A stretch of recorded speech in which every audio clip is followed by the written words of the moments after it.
کہ نہ کھیڈاں گے نہ کھیڈن دیاں گے. تم میاں صاحب جانتے ہو ساڈی باری آندے ہو نا. یہ میں سمجھنا کہ ہمیں جنگ نہیں آتی, ہمیں ہی جنگ آتی ہے. کراچی والوں کا پتہ ہمیشہ ترک کا پتہ ہوتا ہے. پاک فوج زندہ باد, پاکستان بائندہ باد.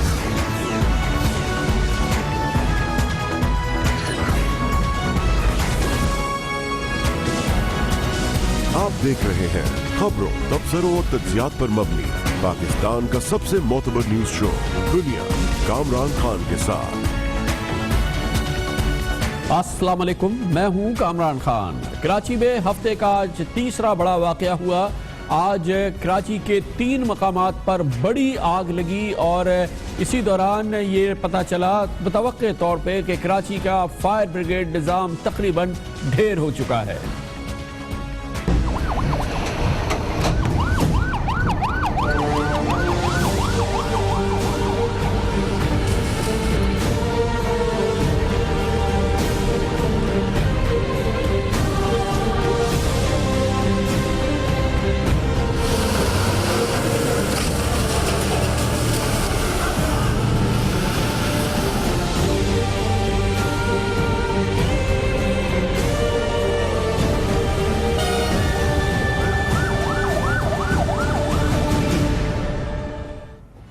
کراچی کے لیے یہ ہفتہ امتحانی ہفتہ رہا ہے. اس ہفتے کے شروع میں سندھ ہائی کورٹ کے چیف جسٹس جناب جسٹس سجاد علی شاہ کے جواں سال بیٹے اویس علی شاہ کو دن دہاڑے کراچی میں اغوا کیا گیا.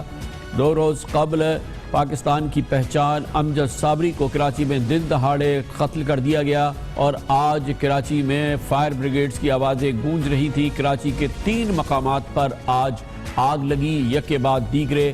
پہلے ایک فیکٹری میں آگ لگی, پھر 2 مختلف گوداموں میں آگ لگی. یہ تمام مقامات, ایک فیکٹری جو تھی وہ سائٹ میں تھی, جبکہ ایک گودام جو ہے وہ گلبائی کے علاقے میں ہے جو زیادہ دور نہیں ہے کراچی کے اس صنعتی علاقے سائٹ سے. اور پھر ایک آگ لگی ایک چاول کے گودام میں جو ہاکس بے پر ہے. لیکن اس وقت کی صورتحال سب سے زیادہ سنگین ہے. ٹائروں کے گودام جو کہ گلبائی میں ہے وہاں پر آگ لگی ہوئی ہے. وہاں کے مناظر ہم آپ کو دکھاتے ہیں, آپ اندازہ لگا سکتے ہیں کہ کتنی بھیانک آگ ہے جو کہ اب بھی لگی ہے کئی گھنٹے جاری ہونے کے باوجود. اس وقت اپنی سکرین پر جو آپ دیکھ رہے ہیں اس سے آپ اندازہ لگا سکتے ہیں کہ یہ کتنی بڑی آگ ہے جو کہ اس وقت بھی جاری ہے. اور یہ ہے کراچی کا گلبائی کا علاقہ جہاں پر بہت بڑا ایک ٹائروں کا گودام ہے جہاں پر یہ آگ لگی تھی. آج سارا دن ایک آگ لگتی رہی اور ایک بجھتی رہی اور چند گھنٹوں کے بعد دوبارہ بھڑک اٹھتی. 2 مقامات پر لگی آگ پر قابو پانے میں مجموعی طور پر 8 گھنٹے لگے, جبکہ اس کے علاوہ جو ایک اور آگ تھی اسے وہاں پر بجھانے کے لیے تقریباً 12 گھنٹے لگے. اور اس طرح سے یہ آج سارا دن آگ سے کھیل جاری رہا. اب اس وقت جو آگ ہے جو بجھ چکی ہے وہاں پہ کولنگ کا عمل جاری ہے, جبکہ گلبائی کے علاقے میں اب بھی بہت بڑے طویل علاقے میں آگ پھیلی ہوئی ہے اور آسمان تک شعلے اب بھی نظر آ رہے ہیں. اور آپ کو نظر آ سکتے ہیں, آپ اپنی سکرین پہ دیکھ رہے ہیں اس وقت یہ گلبائی کی صورتحال ہے جہاں پر ٹائر کے گوداموں پر آگ لگی ہے. یہ فضائی مناظر ہے اس وقت جو آپ اپنی سکرین پہ دیکھ رہے ہیں. گلبائی میں ٹائرز کے گودام پر جو آگ لگی ہوئی ہے یہ اب بھی جاری ہے اور اس وقت آپ اپنے سکرین پہ دیکھ سکتے ہیں یہ فضائی مناظر ہیں. کراچی کی 2 کروڑ آبادی ہے اور آج اس آبادی کے لیے پتہ چلا کہ فائر بریگیڈ کی صرف 35 گاڑیاں موجود ہیں, جس میں سے 30 ایسی ہیں جو کہ ہمہ وقت تیار ہوتی ہیں. اس 2 کروڑ آبادی کے شہر کے لیے محض 35 فائر بریگیڈ کی گاڑیاں, جبکہ دنیا میں کہا جاتا ہے کہ 1 لاکھ افراد پر مشتمل آبادی کے لیے کم از کم 1 فائر بریگیڈ کی گاڑیاں اور 1 سناکل کی ضرورت ہوتی ہے, جبکہ کراچی میں 6 لاکھ افراد کے لیے 1 بجھانے والی گاڑی ہے جو کہ بمشکل کام کرتی ہے. آج پتہ چلا کہ کسی میں پانی نہیں ہے, کسی میں ضروری سامان نہیں ہے. اس کے علاوہ کراچی کے بلند و بالا عمارتوں کے لیے اگر آگ لگ جائے تو اس کے لیے صرف 1 سناکل موجود ہے. اور اس کے علاوہ شہر میں کوئی سنوکل موجود نہیں ہے، اور یہ صورتحال آگ کے لحاظ سے آج اس لیے بھی خطرناک تھی کہ اس سے پہلے کراچی میں جو 3.5 سال پہلے آگ لگی تھی وہ دنیا کی بڑی لگنے والی آگوں میں سے ایک تھی، یعنی 11 ستمبر 2012 کو بلدیہ ٹاؤن میں ایک گارمنٹ فیکٹری میں آگ لگی تھی اور اس میں 261 افراد کی جانیں چلی گئی تھی۔ یہ پاکستان میں آگ کے لحاظ سے سب سے بڑا سانحہ تھا، اسی لیے آج کی لگنے والی آگ ہر لحاظ سے خطرناک تھی۔ اس وقت بھی ایک آگ جاری ہے جس کے فضائی مناظر اپنے آپ اسکرین پہ دیکھ رہے ہیں۔ اسی مقام پہ موجود ہیں ہمارے نمائندے خصوصی مسعود رضا۔ بہت بہت شکریہ مسعود رضا۔ اس وقت بھی یہ آگ مجھے لگ رہا ہے کہ اس کی تپش آپ تک پہنچ رہی ہے، اس کے شعلے آسمان تک جا رہے ہیں، کیا صورتحال ہے یہاں پہ؟ کمران صاحب بہت بری صورتحال ہے۔ آگ 11 بجے کے وقت دن میں لگی تھی، بہت چھوٹی سی آگ تھی اور پھیلتے پھیلتے یہ بہت بڑا گودام ہے جس میں تقریباً کوئی 100 کے قریب تاجر ہیں جن کا سامان رکھا تھا، ٹائر رکھے تھے، وہ جل چکے ہیں۔ اور اس وقت فائر بریگیڈ جو یہاں پر کام کر رہی ہے اس کو دیکھنے سے یہ لگتا ہے کہ یہ بالکل برائے نام کام ہے۔ انتظار اس بات کا کیا جا رہا ہے کہ یہ آگ خود بجھ جائے۔ آج وہ رسہ کشی جو سٹی ڈسٹرکٹ گورنمنٹ اور صوبائی حکومت کے درمیان ایک طویل عرصے سے چل رہی ہے، اس کا نتیجہ ہمارے سامنے موجود ہے کہ یہ اتنی بھیانک آگ ہے کہ جیسے کہ آپ نے بلدیہ واقعے کا ذکر کیا، بلدیہ کے بعد باقاعدہ ایک پلان بنایا گیا تھا، باقاعدہ حکمت عملی بنائی گئی تھی، خاص طور پر سائیڈ ہو یا کورنگی سائیڈ ہو یا دیگر انڈسٹریل زونز ہوں، وہاں پر ایسے میجرز لینے تھے، ایسے اقدامات کرنے تھے کہ پھر کبھی بھی آگ لگے تو اس پر قابو پایا جا سکے۔ لیکن آج ہم اتنا وقت گزرنے کے بعد بھی دیکھ رہے ہیں کہ DDMA جس کو قائم کیا گیا تھا اور اس سے منسلک کیا گیا تھا فائر بریگیڈ کے اس ادارے کو، وہ DDMA کہیں موجود نہیں ہے۔ ڈیزاسٹر کنٹرول ایک سیل قائم کیا گیا تھا وزیر اعلیٰ ہاؤس میں، وہ بھی شاید کاغذوں پر موجود، اس کا صرف نام ہی موجود ہے، زمین پر موجود نہیں ہے۔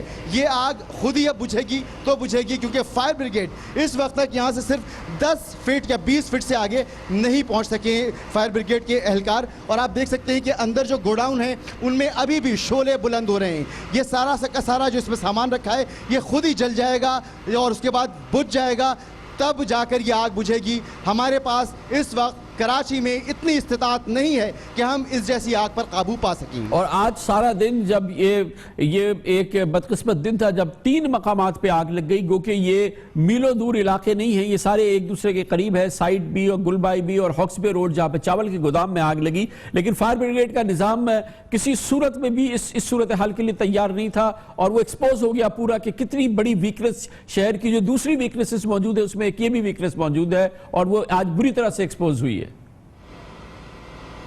جی بالکل، جس طرح آپ نے پہلے بتایا کہ کتنے لوگوں پر فائر بریگیڈ 1 لاکھ لوگوں پر فائر بریگیڈ کی ایک گاڑی ہونی چاہیے، تو اس وقت کراچی شہر میں 127 تھانے موجود ہیں۔ اس سے اندازہ لگایا جا سکتا ہے کہ جتنے تھانے کم از کم اتنے تو فائر اسٹیشن موجود ہوتے نہیں ہیں۔ یہاں پر جو گاڑیاں ہیں آپ نے خود بتایا کہ کتنی قلیل تعداد ہے گاڑیوں کی، جو کہ خراب گاڑیاں ہیں، اور جو صحیح گاڑیاں ہیں وہ کتنی قلیل تعداد ہے۔ 3 اسنارکل ہیں سٹی ڈسٹرکٹ گورنمنٹ کے پاس، جس میں سے صرف 1 اسنارکل اس وقت قابل استعمال ہے، 2 اسنارکل ایک طویل عرصے سے خراب پڑی ہوئی ہیں۔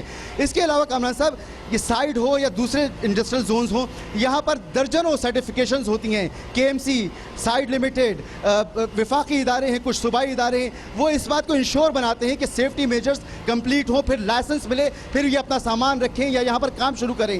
ان تمام چیزوں کو بلدیہ کے واقعے میں بھی نظر انداز کیا گیا تھا، تقریباً 258 لوگوں کی وہاں پر ہلاکت ہوئی تھی اور آج بھی اس پر کوئی عمل نہیں کیا گیا ہے۔ آج بھی کسی قسم کے کوئی سیکیورٹی میجرز کسی گوڈاؤن میں یا فیکٹری میں نظر نہیں آتے ہیں۔ بہت بہت شکریہ مسعود رضا ہمارے ساتھ موجود تھے۔ 3 میں سے ایک آگ جو کہ اب بھی جس کے شعلے بلند ہو رہے ہیں وہاں پہ موجود تھے ہمارے ساتھی سید مسعود رضا۔ کمرشا بریک اور اس کے بعد ذکر کریں گے آج وزیر اعظم جناب نواز شریف کے خلاف پاکستان پیپلز پارٹی کے بعد پاکستان تحریک انصاف نے بھی الیکشن کمیشن میں ایک ریفرنس فائل کیا ہے۔ وزیر اعظم کی نااہلی چاہتی ہے اب پاکستان تحریک انصاف بھی، مگر کیا کرے وہ الیکشن کمیشن جہاں پر یہ ریفرنس فائل کیا گیا ہے وہ تو ابھی مکمل ہی نہیں ہے۔ اس پر بات کرتے ہیں ایک تفصیل کے ساتھ چھوٹے سے وقفے کے بعد۔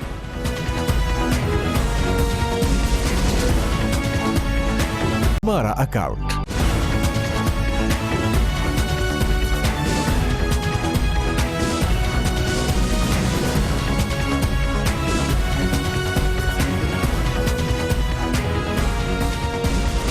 Welcome back. زمانہ ہے پاکستان کی حزب اختلاف کی جماعتیں دباؤ بڑھا رہی ہیں حکومت پر اور خاص طور پہ وزیر اعظم جناب نواز شریف پر، اور اب پاکستان پیپلز پارٹی جس نے کل الیکشن کمیشن آف پاکستان میں ریفرنس فائل کیا تھا، وزیر اعظم جناب نواز شریف، وزیر اعلیٰ پنجاب شہباز شریف، وزیر اعظم کے داماد جناب کیپٹن صفدر اور حمزہ شہباز شریف اور جناب اسحاق ڈار پر کہ انہوں نے وہ اب صادق اور امین نہیں ہیں، انہوں نے الیکشن کمیشن میں جو اپنے گوشوارے جمع کرائے ہیں وہ درست نہیں ہیں، اس لیے انہیں نااہل قرار دیا جائے۔ آج پاکستان تحریک انصاف نے بھی اسی قسم کا ایک reference election commission of Pakistan میں فائل کر دیا ہے اور اس میں بھی یہی الزام لگایا گیا ہے گو کہ پاکستان تحریک انصاف کا جو ریفرنس ہے اس کا ہدف صرف جناب وزیر اعظم نواز شریف کی ذات ہے۔ یہ پورا ماحول اور اس دوران یہ تمام کوشش اور اس میں یہ ریفرنس فائل ہونا الیکشن کمیشن آف پاکستان میں ایک اس وقت ہوا ہے جب الیکشن کمیشن آف پاکستان خود نامکمل ہے۔ اس کے 4 کمشنرز جو ہیں وہ ریٹائر ہو چکے ہیں اور ابھی فی الحال کوشش جاری ہے کہ الیکشن کمیشن کو مکمل کیا جائے اور الیکشن کمیشن کے 4 صوبائی ممبرز جو کہ 10 جون کو ریٹائر ہو گئے تھے ان کا انتخاب ہو اور اس کے بعد کسی صورت سے الیکشن کمیشن مکمل ہو اور پھر اس قسم کے تمام عوامل جو ہیں جو چیزیں ہیں وہ الیکشن کمیشن آف پاکستان کے زیر غور آ سکتے ہیں۔ اس صورتحال پہ بات کرنے کے لیے ہمارے ساتھ موجود ہے پاکستان پیپلز پارٹی کے سیکرٹری جنرل اور پاکستان پیپلز پارٹی کی جانب سے اس کاوش کے سربراہ جناب لطیف کھوسا۔ بڑی نوازش کھوسا صاحب آپ نے ہمیں جوائن کیا ہے۔ کیوں پاکستان پیپلز پارٹی نے انتظار نہیں کیا ہے کہ الیکشن کمیشن مکمل ہو جائے؟ ابھی تو الیکشن کمیشن نامکمل ہے اور اس قسم کی کسی کاوش کا وہ حصہ نہیں بن سکتا، اس کی اہلیت نہیں ہے فی الحال۔ اس میں جلدی کیا تھی؟ الیکشن کمیشن کا مکمل ہونے کا انتظار کیوں نہیں کیا گیا؟ دیکھیے کامران صاحب، یہ جو الیکشن کمیشن ہے یہ ایک آئینی ادارہ ہے اور اس میں کوئی تعطل نہیں ہوا کرتا، نہ ہی اس میں کوئی بریک ہو سکتا ہے۔ اس کی تسلسل جو ہے وہ آئین کے تحت رواں دواں رہتا ہے۔ چیف الیکشن کمشنر صاحب موجود ہیں اور یہ 45 دنوں کے اندر جو بقیہ 4 ممبران ہیں ان کا انتخاب بھی لازم اور واجب ہے آئین کی جو ابھی موجودہ ترمیم ہوئی ہے اس کے تحت۔ یہ ایک عمل ہے جو لامحالہ اپنے منطقی نتیجے پر پہنچے گا، لیکن چیف الیکشن کمشنر صاحب موجود ہیں اور وہ اس میں جو بنیادی ہماری جو سرسری کارروائی ہیں وہ اس کو تو تکمیل پذیر دفتر کرے گا ہی، آفس کرے گا ہی۔ وہ تمام ریکارڈ جو ہم نے ساتھ بھی لگایا ہے اس کو بھی شامل کرے گا، جو ان کے گوشوارے ہیں، جو اینول ڈیکلریشنز ہیں، جو انہوں نے اپنے اساساجات کی فہرست ہر سال دینا ہوتی ہے، وہ گوشوارے بھی ساتھ شامل ہوں گے اور جو ہم نے متعلقہ باقی چیزیں ہیں وہ ساری طلب کر سکتے ہیں۔ ایسی بات نہیں ہے کہ اس میں یہ درست ہے کہ فیصلہ کرنے کے لیے وہ ممبران کی موجودگی ضروری ہے، لیکن اس سے کوئی فرق نہیں پڑتا ہے۔ ہم آج ہی ان کو نہیں چاہ رہے ہیں کہ آج ہی نکال دیں وزیر اعظم کو، لامحالہ قانون اپنا راستہ دے گا، مگر ہم نے اپنا جو یہ کمیٹی بنی تھی، ہماری کمیٹی کوئی آج کل نہیں بنی تھی، یہ چیئرمین صاحب نے جو میری سربراہی میں کمیٹی بنائی تھی اس میں جناب اعتزاز احسن صاحب، جناب فاروق ایچ نائک صاحب اور جناب نیر بخاری صاحب، یعنی 2 سابقہ چیئرمین سینٹ بھی موجود تھے، اور ہم نے اس میں پوری کاوش کر کے جو بھی اس میں مواد تھا، جتنے بھی ہم نے، چاہے وہ ایکسائز اینڈ ٹیکسیشن کے تھے، چاہے وہ جو ہے حدیبیہ فلاور مل وغیرہ، پیپر ملز وغیرہ کے تھے، چاہے وہ کوئنز بینچ کا فیصلہ تھا، چاہے وہ اسحاق ڈار صاحب کا کنفیشنل سٹیٹمنٹ تھا، چاہے وہ ان تمام فیملی کے جو خانوادہ ہے ان کے مختلف اوقات پر مختلف بیانات۔ اچھا یہ فرمائیے گا کہ یہ فرمائیے گا کہ ایک تو یہ کہ ظاہر ہے کہ اس پہ صورت سے اور ایک بھرپور طریقے سے عمل اسی وقت شروع ہو سکتا ہے جب الیکشن کمیشن مکمل ہو، جیسے کہ آپ نے خود فرمایا، کیونکہ ابھی تو تمام عمل الیکشن کمیشن بلکہ تمام الیکشنز بھی معطل ہیں فی الحال، صوبائی جو ضمنی انتخابات ہونے ہیں وہ تمام عمل رک گیا ہے، یہ الیکشن کمیشن مکمل ہوگا۔ لیکن بہرحال یہ ایک آپ کی شکایت ہے اور اس شکایت پہ جو اس کی تحقیقات ہے یا اس کی تفتیش ہے وہ پھر الیکشن کمیشن مکمل ہو کے کرے گا، کیونکہ ابھی آپ کہتے ہیں کہ وہ صادق اور امین نہیں ہے، لیکن اس کے لیے الیکشن کمیشن آف پاکستان تو ایک پورا طریقہ کار تجویز کرے گا۔ یہ بہت یعنی کہ تحقیق طلب معاملہ ہے نا، اس چیز کو ثابت کرنا کہ پاکستان کے وزیر اعظم، پنجاب کے وزیر اعلیٰ اور پاکستان کے وزیر خزانہ یہ سب نااہل ہو گئے، تو یہ تو ایک طویل سلسلہ ہوگا نا، جب کہیں جا کے پتہ چلے گا کہ آپ کی شکایت درست ہے یا غلط ہے۔ دیکھیے کامران خان صاحب یہ بہت سنجیدہ مسئلہ ہے. یہ ریاست کی جو ہے پورے ڈھانچے کا مسئلہ ہے, ریاست کے وجود کا مسئلہ ہے, کیونکہ ہماری ریاست پاکستان جو ہے وہ محیط ہی ان اداروں پر ہے جس سے مترشح ہوتی ہیں وزیر اعظم, وزیر اعلیٰ, وزراء بنتے ہیں پارلیمان سے اور اسمبلیز سے. اور اگر پارلیمان اور اسمبلیز میں ایسے اشخاص بیٹھے ہوں جو نااہل ہوں اور جو صادق اور امین نہ ہوں, جو وہ قوم کی کیا اہانت امانت اور کس طرح سے وہ قوم کو آگے چلا سکتے ہیں, آپ کا سارا ڈھانچہ. سو یہ اتنا سنجیدہ مسئلہ ہے, ہم اسی سنجیدگی سے اسے لے رہے ہیں. اس پر کوئی آدمی جو صادق اور امین نہ ہو, جو آئین کے آرٹیکل 62-63 پر نہ اترتا ہو, اسے کوئی حق نہیں ہے ان بالا ایوانوں میں بیٹھنے کا اور اس کے بعد ان کی جو ہے حکمرانی اس ملک کی کرنے کا, کیونکہ یہ عوام کی ایک ایسی امانت ہے جو سونپی گئی ہے عوام کی جانب سے ان اداروں میں. تو اس لیے ہمیں اس میں کوئی شائبہ نہیں ہے اگر کہ یہ بالکل صادق اور امین نہیں رہے ہیں. اتنا ٹھوس ثبوت ہے کامران خان صاحب, میں آپ کو یقین دلاتا ہوں کہ اتنے شواہد ٹھوس ہیں کہ اس میں سے نکلنا ناممکن ہے. اور ٹھیک ہے وقت لگے بھلے دیجئے گا, اللہ تعالیٰ نے شیطان کو بھی پہلے پوچھا تھا کہ تم سجدہ کیوں نہیں کیا. اچھا کھوسا صاحب یہ فرمائیے گا کہ یہ کب فارملی کب فائل کریں گے آپ الیکشن کمیشن میں, کب آپ فارملی یہ پٹیشن کب فائل ہوگی؟ یہ سوموار کو 1 بجے بعد دوپہر ہماری پارٹی, میں خود جاؤں گا اور ہماری پارٹی کے باقی جو ہمارے رہنما وہاں موجود ہیں اور وہ بھی میرے ساتھ جائیں گے, اور جو کمیٹی کے ہم ممبران ہیں وہ بھی جائیں گے, اور اسلام آباد میں جو بھی ہمارے قائدین موجود ہوں گے وہ بھی ساتھ جائیں گے. الیکشن کمیشن آف پاکستان میں ہم 1 بجے سوموار کو انشاءاللہ دائر کریں گے.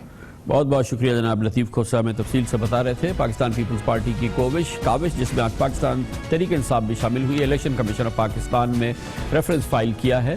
قانونی طریقہ ہے, بہرحال اگر اس قسم کی شکایت ہے تو یہ قانونی اور آئینی طریقہ ہے جسے فالو کر رہی ہے پیپلز پارٹی بھی اور پی ٹی آئی. بہرحال دیکھنا کام الیکشن کمیشن کا ہے, اس کے پاس اس کی مشینری ہے, اس کے پاس اتنا انتظام ہے, کیونکہ سنگین ترین الزامات ہیں اور پاکستان کی پوری جو اس وقت حکومتی قیادت ہے تقریباً اس پر یہ الزام لگ گئے ہیں کہ یہ صادق اور امین نہیں رہے آئین کی متعلقہ شک کے حوالے سے, اس لیے ان کو ان کے عہدوں سے ہٹایا جائے.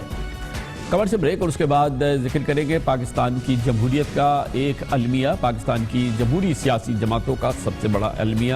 یہاں پہ خود جمہوریت کہیں نہیں ہے. پورے پاکستان میں الیکشن کے ذریعے تو یہ آتی ہیں, الیکشن کی بات کرتی ہیں, لیکن ان سیاسی جماعتوں میں الیکشن دور دور تک ہوتے نظر نہیں آتے. سب نہیں, ایک آدھ جماعت میں تو ہوتے ہیں, لیکن راس نہیں آتی اگر کوئی سیاسی جماعت اپنے اندر واقعی جمہوریت کو سمجھنے کی کوشش کرے. حالیہ ناکامی ہوئی ہے پاکستان تحریک انصاف کو, اس سے بات کرتے ہیں چھوٹے سے وقت کے بعد.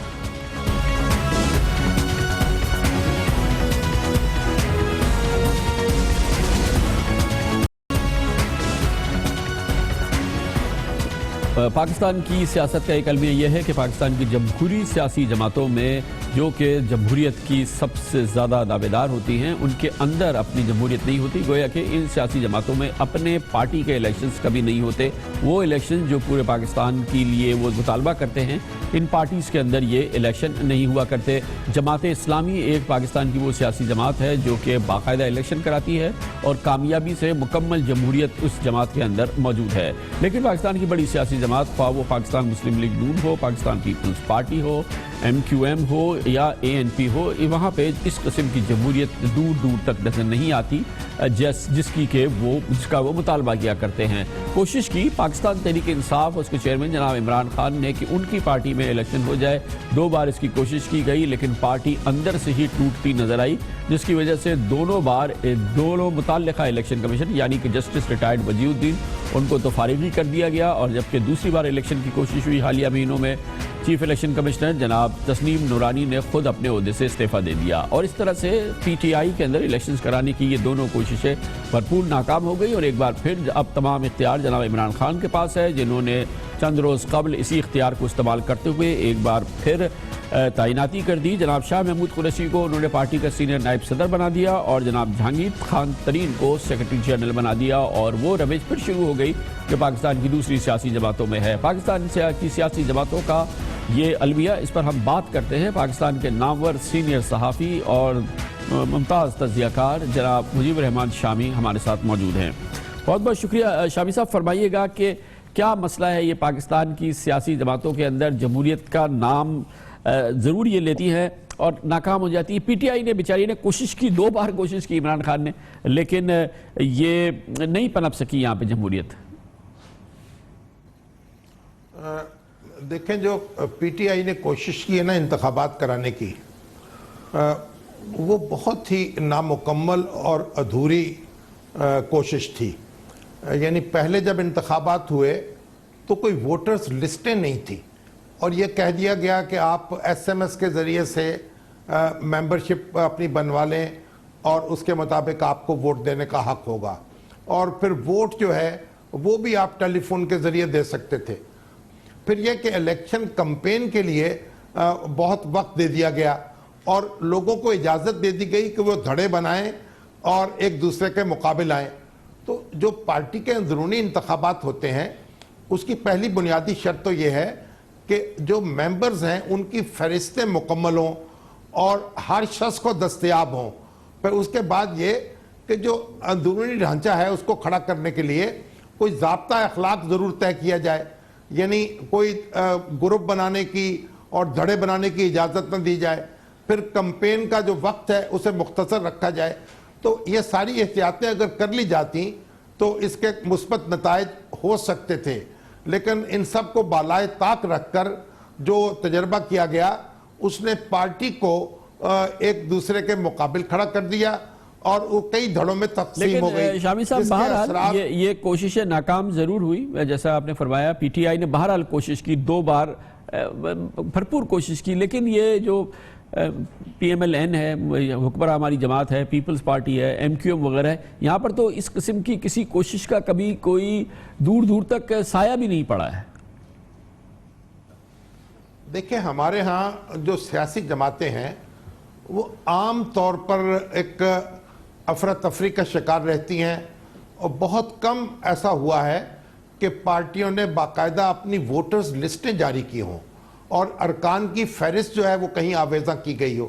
جب ارکان کی فہرست نہیں ہوگی تو پھر آپ انتخابات کیسے کرائیں گے؟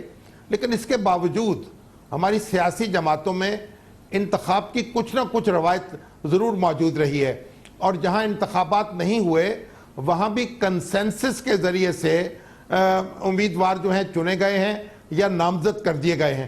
تو پیپلز پارٹی میں بھی اور مسلم لیگ نون میں بھی آپ یہ نہیں کہہ سکتے کہ یہ سراسر غیر جمہوری جماعتیں ہیں یا سراسر ایک غیر جمہوری تجربے سے گزر رہی ہیں. انہوں نے ایک کنسنسس کے ذریعے سے مختلف دھڑوں کے درمیان ایک معاملہ کر کے مقامی عہدیدار جو ہیں ان کو نامزد کیا، اور اس سے آویزیں جو تھی باہمی اس کو ہوا نہیں مل سکی.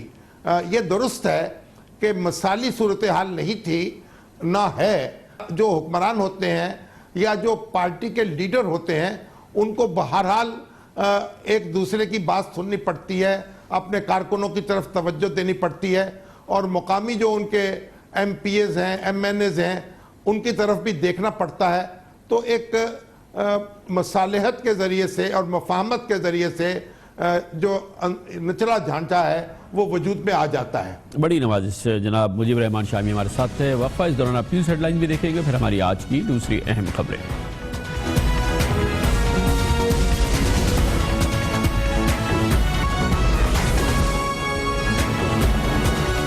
آپ دیکھ رہے ہیں خبروں، تبصروں اور تجزیات پر مبنی پاکستان کا سب سے معتبر نیوز شو دنیا، کامران خان کے ساتھ.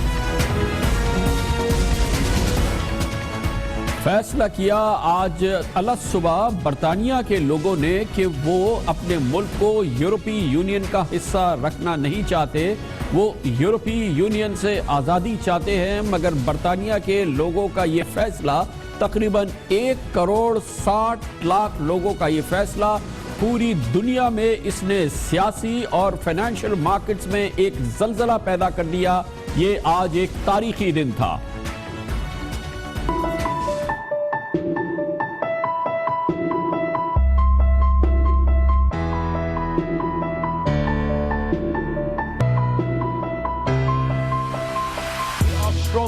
We we are better off, we are safer in a reformed European Union. Britain's got a great future outside the European Union. We want to ask the question, what is your plan?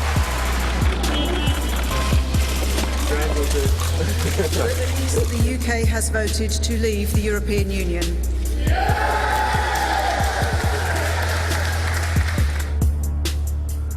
بہت ہی مشکل فیصلہ تھا. پورا برطانیہ اس میں بٹا ہوا تھا اور برطانیہ بٹا اس انداز سے تھا کہ ہر سیاسی جماعت بھی بٹی ہوئی تھی, چاہے وہ حکمراں کنزرویٹو پارٹی ہو یا حزب اختلاف کی لیبر پارٹی. یہ پارٹی اس میں بھی اب رہنما مختلف سمت پہ جا رہے تھے. کوئی کہتا تھا برطانیہ یورپی یونین کا حصہ رہے, کوئی کہتا تھا کہ برطانیہ یورپی یونین سے آزادی حاصل کرے.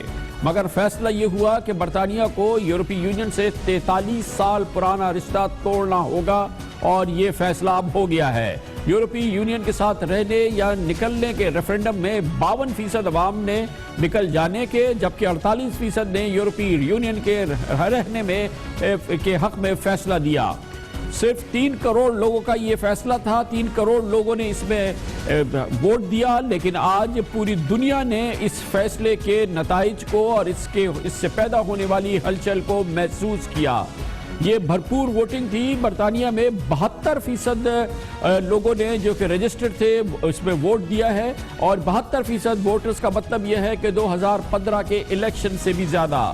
مگر اس کے بھرپور اثرات ہوں گے, کیونکہ برطانیہ کے بعض ایسے علاقے جو کہ خود مختاری کا مطالبہ کرتے رہے ہیں وہ یورپی یونین میں رہنا چاہتے تھے, مگر اب فیصلہ ہوا ہے کہ وہ برطانیہ یورپی یونین سے نکلے. اب یہ علاقے سوچیں گے کہ وہ برطانیہ کا حصہ رہیں یا علیحدگی اختیار کریں, کیونکہ شمال مشرقی انگلینڈ, ویلز اور مڈلینڈ میں زیادہ تر ووٹرز نے یورپی یونین سے الگ ہونے کے حق میں ووٹ دیا, جبکہ لنڈن, اسکاٹ لینڈ اور شمالی آئرلینڈ کے زیادہ تر ووٹرز نے یورپی یونین کے ساتھ رہنے میں حق دیا. اس میں بہت اہم بات یہ ہے کہ اسکاٹ لینڈ اور ناردرن آئرلینڈ نے یہ فیصلہ کیا کہ وہ یورپی یونین کے ساتھ رہنا چاہتے ہیں, اور اب کیونکہ برطانیہ یورپی یونین سے نکل رہا ہے, ان علاقوں میں ایک بار پھر آزادی کی تحریک جنم لے سکتی ہے, اور وہاں پر بھی آزادی کے حوالے سے ایک نیا ریفرنڈم ہو سکتا ہے.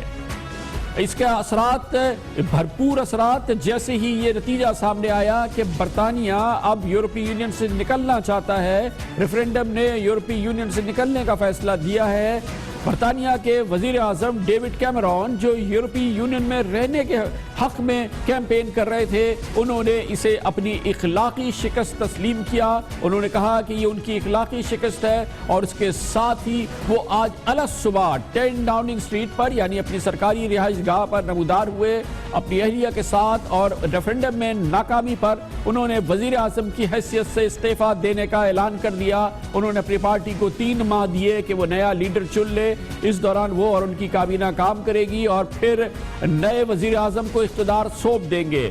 یاد رہے کہ یہ ریفرنڈم اس لیے نہیں تھا کہ ڈیوڈ کیمرون وزیر اعظم رہیں یا جائیں.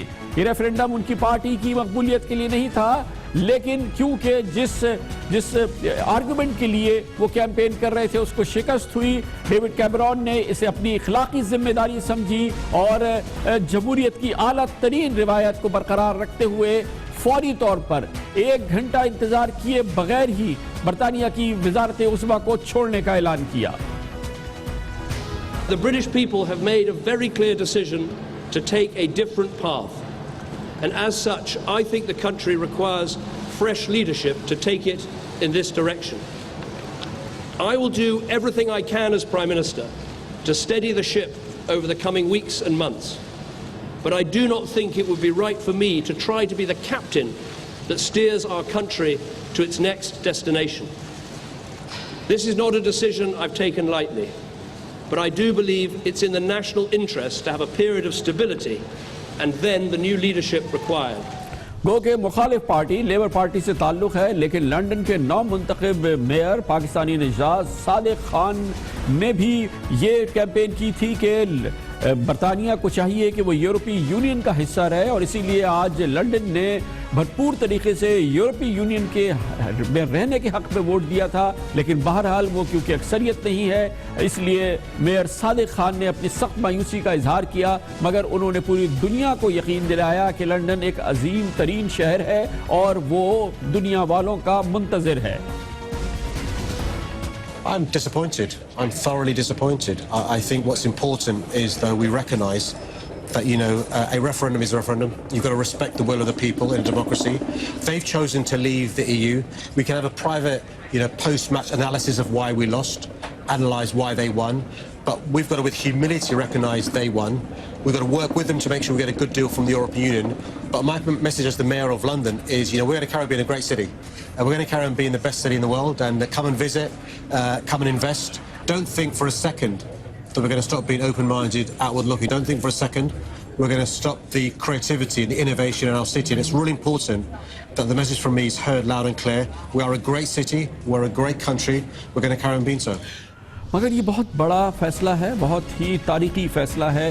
یہ صرف برطانیہ کے یورپی یونین سے نکلنے کا فیصلہ نہیں ہے، اس کے اثرات اس پورے یورپی یونین پہ ہوں گے، کیونکہ دوسرے یورپی یونین کے کئی ممالک ایسے ہیں جہاں پر یہ جذبات اس وقت بھرپور طریقے سے سامنے آ رہے ہیں کہ یورپی یونین کا حصہ نہیں ہونا چاہیے۔ اس لیے آج یہ خیال غالب رہا کہ برطانیہ نے راہ ہموار کر دی ہے اور اب یورپی یونین کے 28 ممالک کا شیرازہ بکھرنے والا ہے۔ یہ وقت گزرنے والا ہے کہ یہ معاشی اور سیاسی اعتبار سے ایک دوسرے کے ساتھ جڑے رہیں گے، ان کے مابین تجارت آزادانہ نقل و حرکت جس طرح سے ہو رہی ہے وہ جاری رہے گی، اور اسی طرح سے یہ معاملہ کہ یورپی یونین کی کرنسی یورو کو 28 ممالک میں سے جو 19 ممالک استعمال کرتے ہیں وہ کرتے رہیں گے۔ ایک غیر یقینی صورتحال نے اس پورے ماحول کو آج گرپ کیا، جس کی وجہ سے پوری دنیا کی فائنینشیل مارکیٹس میں ایک بھرپور زلزلہ آ گیا، ایک ایسا زلزلہ جو کہ بعض مبصرین کے نزدیک دوسرے جنگ عظیم کے بعد دیکھنے میں آیا ہے۔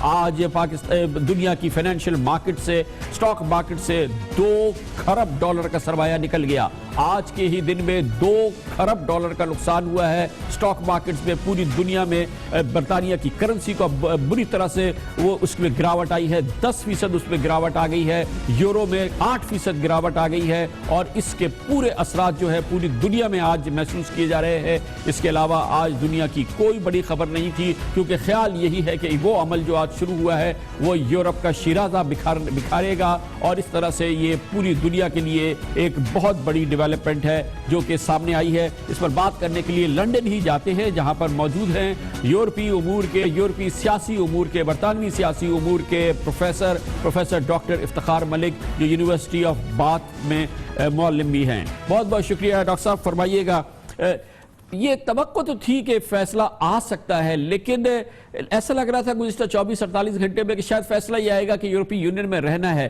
لگتا یہ ہے کہ آج جو تجزیہ کار تھے، جو مارکیٹس تھی، وہ شاید توقع نہیں کر رہی تھی، اس لیے صبح ایک سکتے کا عالم آ گیا، دہل گیا پورا نظام، فائنینشیل مارکیٹس بھی اور جو ایکسپرٹس تھے وہ بھی نا۔